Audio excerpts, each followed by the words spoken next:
Welcome to The Breeze. It's January 2019 and we're looking forward to a great new year. Happy New Year, ladies. Happy New Year. Likewise. Now, 2018, I'm sure we all went into it full of energy and had certain successes, certain failures.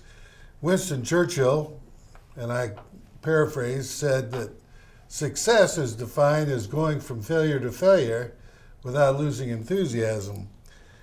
And I did a lot of that in 2018, and I hope you all had better definitions of success. How about you, Margie? Well, that's a really loaded statement. It is. Winston Churchill said that. Let's start the year right. Well, I didn't have any resolutions last year, so I can't report on what went wrong and right about those. Okay. But I would recap the year of saying it was a pretty good year, actually. Oh yeah, I'm sure I had some failures, but I'm not about to admit them on almost national TV. But of course, we still have a couple weeks left. But I would say it was an optimistic year. Okay.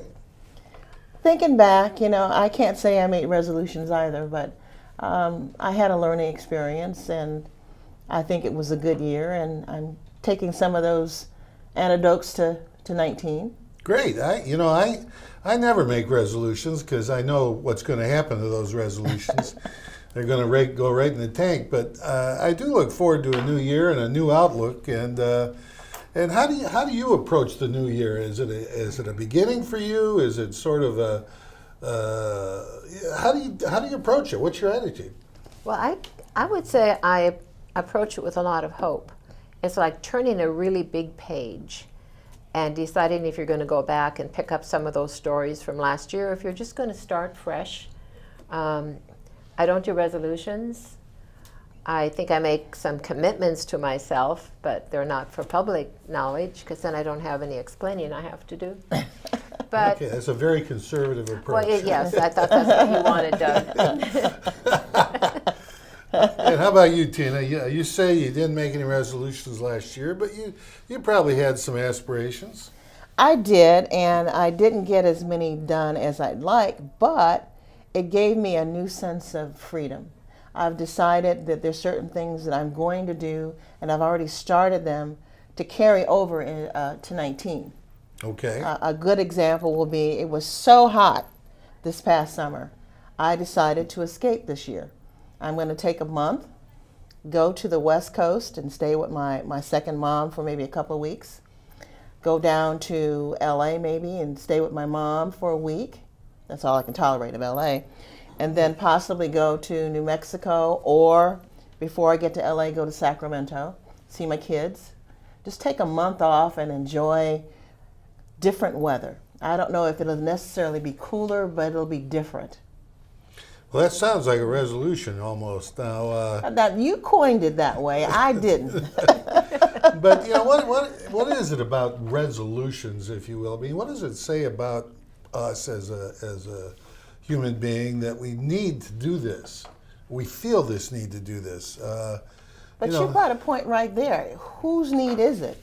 Is it need to attest to someone else that I have a resolution for the benefit of saying to someone else, I don't care, but it's about what I want to do. So I think the spin is turn those hands to yourself and point to yourself, what is it about myself that I want to do? And I don't have to profess it to you or anybody else. Ooh. So you are a bit like Margie in that you don't want to announce so that you don't have to be accountable to people like me. Just be accountable to yourself. If you want to say there's an accountability, sometimes I don't even want to be accountable to myself. It's kind of like, I didn't do it, so what's the big deal? I didn't make a promise that I was going to do it. It was something I was going to look into. Look into, okay. Well, Okay. that's resolved to find. What about you? You're asking us. Well, as I say, I don't really make resolutions. I try to make a resolution every morning to do something. To wake up. Assuming that my feet hit the ground, then I start with an attitude of gratitude for being around another day, and I try to look forward and resolve to do something in a positive manner. Doesn't always happen. Sometimes I just roll over, as they say. But Margie, what about the origins of the whole notion? The whole notion. You're a researcher. Yes, well, absolutely. The resolution. Well, resolution first is a firm decision to do or not to do something. You know, we always kind of put it in terms of what I'm going to do, but it's really a what I do not either. Anyway, Babylonians back in 4000, they had an 18-day festival in which they either approved a new king or reaffirmed the value of the king that was leaving office. Wow. But it was also a time when they would look at their behaviors and make right anything that they had done wrong. It's worded like, and a promise to the gods, who the gods they worshipped were, that they would bestow favor on them, but to do that they had to pay debts, they had to return any objects that they had borrowed. It was kind of like, okay, let's right all the wrongs that we did. They didn't call it a resolution, but then it moved on through the years, and of course, as we know it now, it's not at all anything like that. It's just, you know, we rarely even make promises to other people with any resolutions. We're making promises to ourselves as to what we're going to do, but it does have a rich history. Sounds rich. Now that you mentioned Babylonian kings leaving, the only way they leave is, you know, Well, I did not know that. it's not an elective system. I don't think Okay. back 4,000 years ago. Okay. But yeah, I think that everybody tends to regroup at the end of a year. It's kind of an artificial milestone, but it is the end of a year. That one's in the rear view mirror, and we move on, and we have a new sense of enthusiasm, as you put it, an overweening sense of freedom that has, quote, overtaken you, and that you feel energized almost about going forward. Yeah, I do. There are things that I want to do for my home, and I've already started getting estimates and ideas and what I'd like to do to proceed. So I think part of that freedom is taking that first step to accomplish whatever you think you might want to do.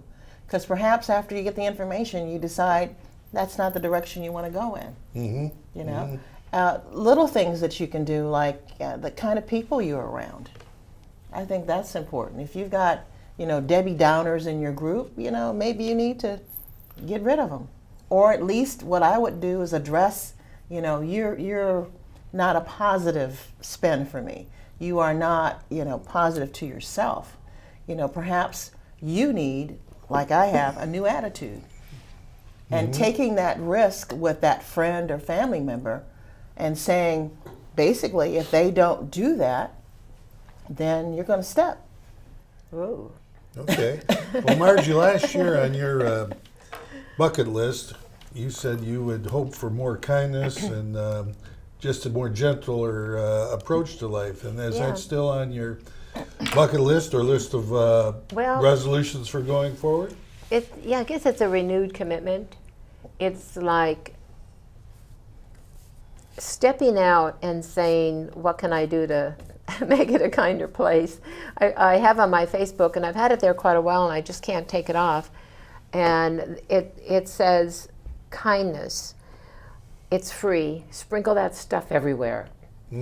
And, you know, may not be able to make a big change globally or in Sun City, but I might, just by being kind, be able to make a difference in the life of the man that I might meet coming into this building when I leave, who maybe is having the very worst day of his life.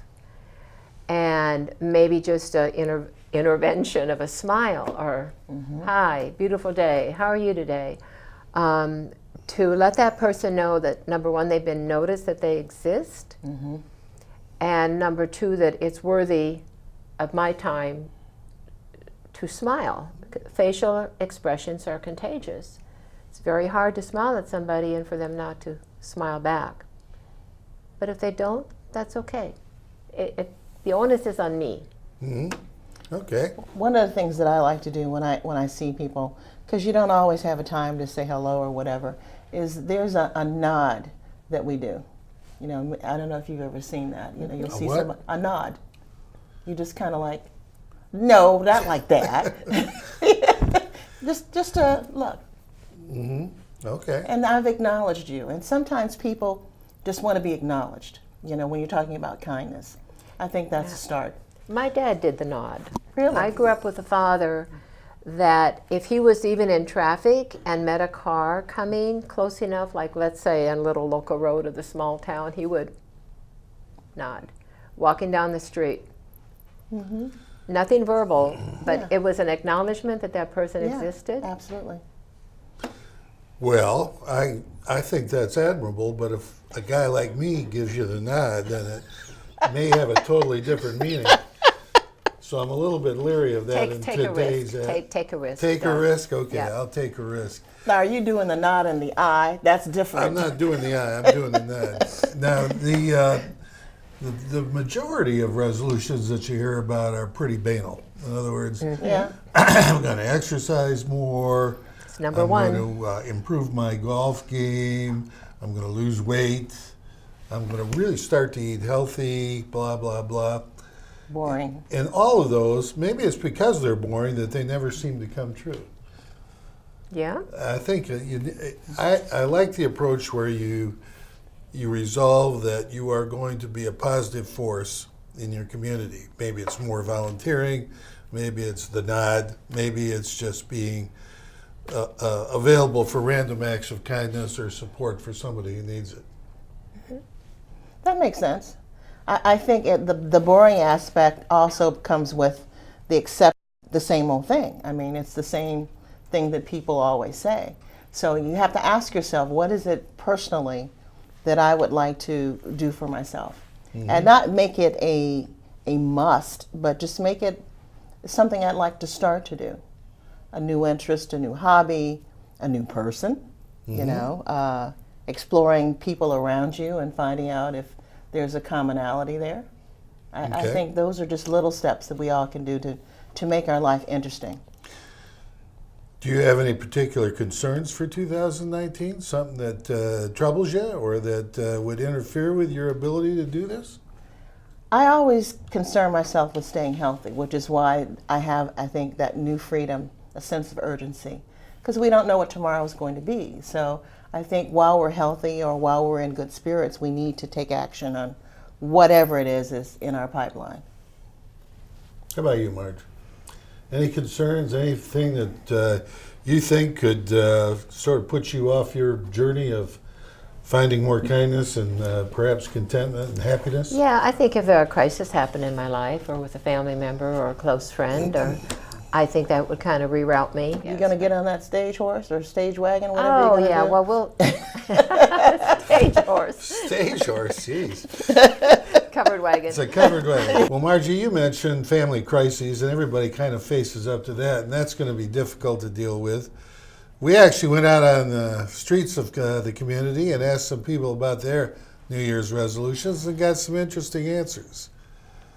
Well, it's that time of the year, and we're here in Pinckney Hall asking people about New Year's resolutions. And John, do you make resolutions? And if so, how'd you do in 2018? Thanks, Doug. Like many people, I do make resolutions. This past year, my resolution, probably like a lot of people, was to go to the gym and get more healthy. And I got to admit, that probably lasted for about 2 months.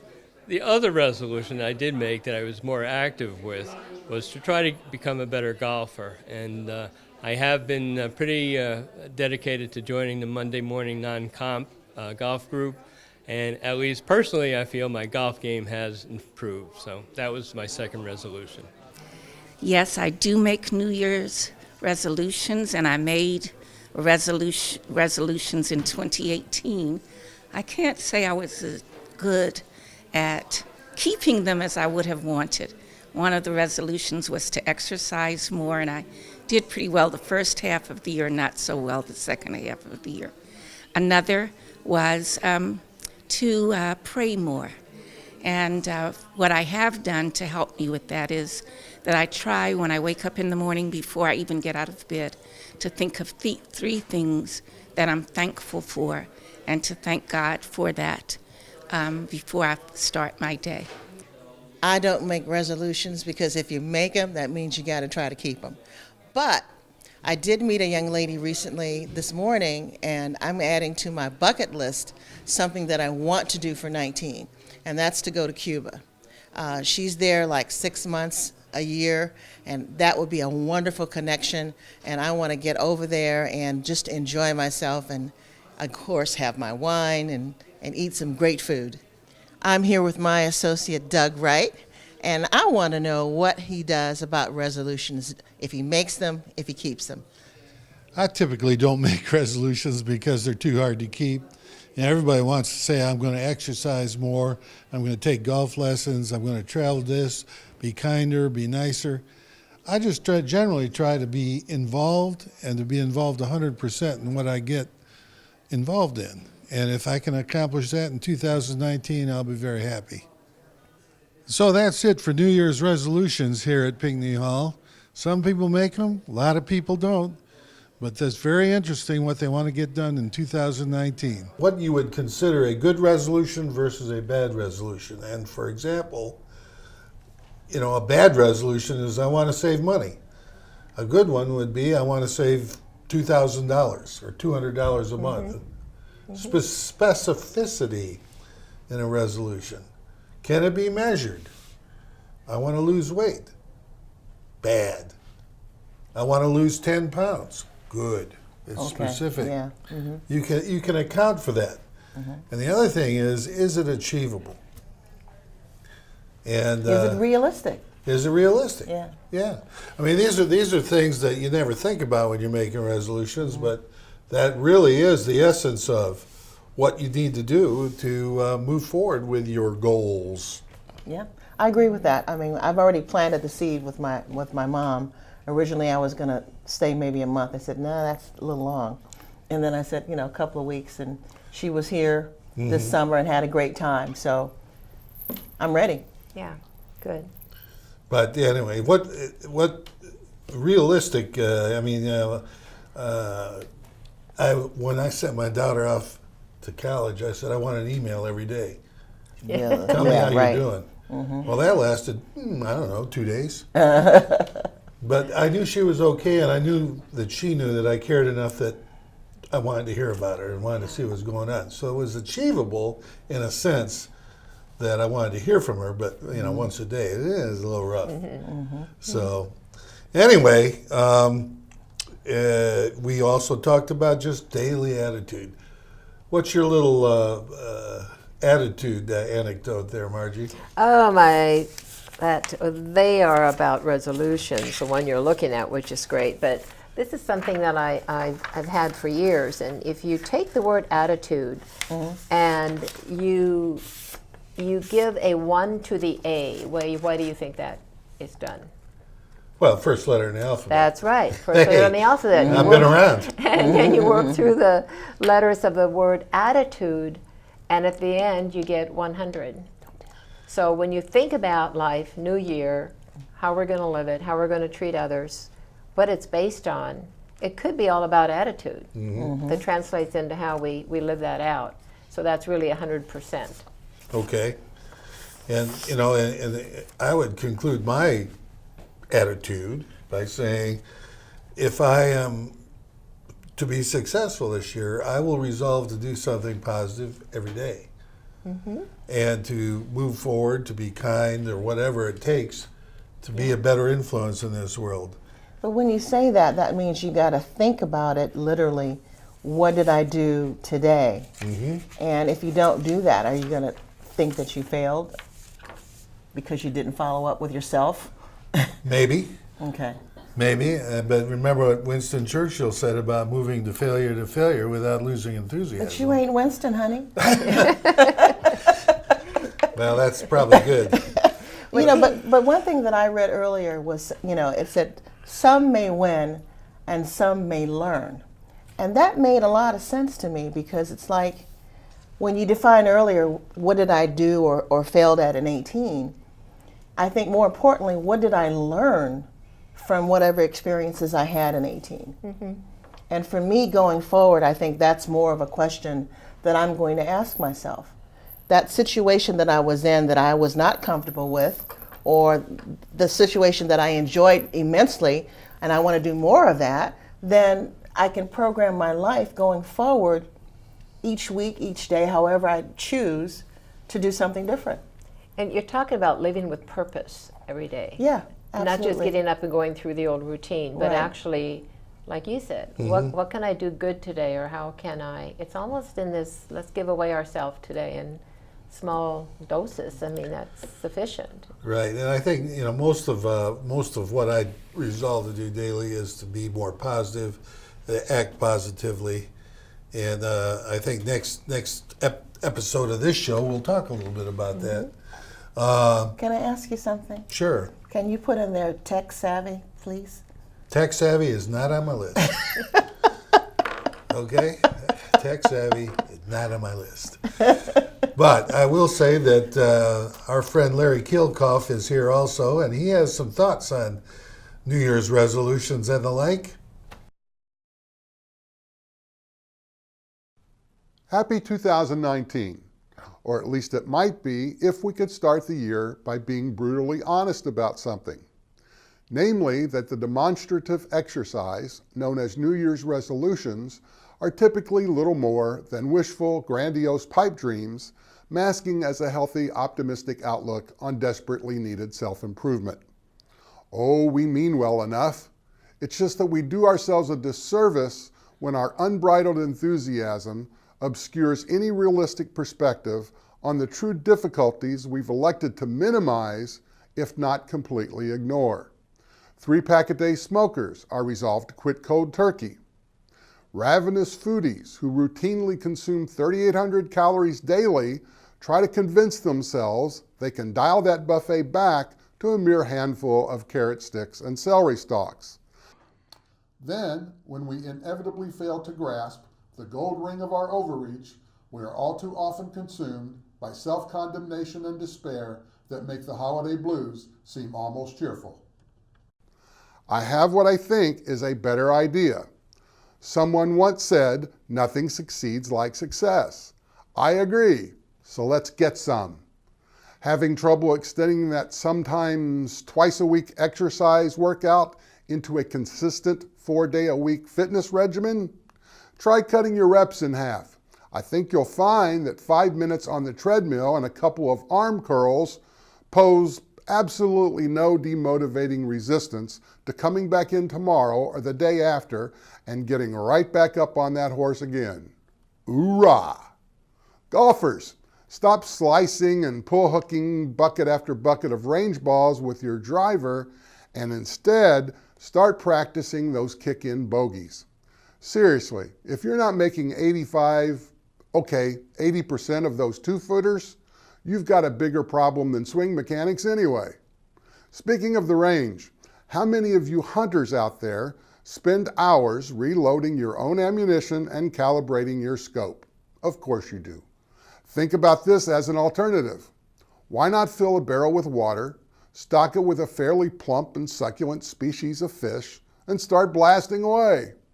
Not only will you ingrain your brain with the satisfaction of hitting your target, but you might very well improve your diet in the bargain by drastically reducing your consumption of red meat. Do you see where I'm going with this? If you insist on making New Year's resolutions at all, why drive yourself out of your mind with a massive dose of unrealistic expectations?